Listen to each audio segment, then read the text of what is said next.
তো বেগুনিটা খুব ভালো হবে না, তো বাড়িতে চেষ্টা একটু করলাম।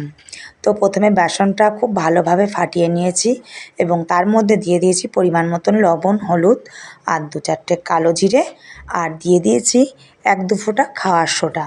তো এইভাবে খুব ভালোভাবে গুলিয়ে নিতে হবে। নেওয়ার পর খানিকটা শুকনো লঙ্কার গুঁড়ো দিয়ে খুব ভালোভাবে আমি গুলে নিয়েছি, আর এদিকে বেগুনগুলো কেটে নিয়েছি। তো আমি কোনো দিন বানাই না, তো শখ হলো একটু, তাই জন্যই বানালাম। তো আকারগুলো দেখতে ভালো হয়নি, কিন্তু খেতে খুব টেস্ট হয়েছে।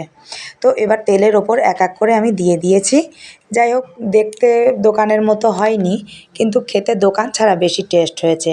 আপনারা একদিন দেখুন, হয়তো আকৃতিগুলো ভালো হয়নি, তো যাই হোক এইভাবে করে খেলে বেশ ভালোই লাগবেন। তো আপনারা ভালো থাকবেন, সুস্থ থাকবেন, আর বাড়িতে তো কোনো ভেজাল হয় না, সেই হিসেবে ভালো। তো কেউ ভয় পাবেন না বেগুনিগুলো দেখে।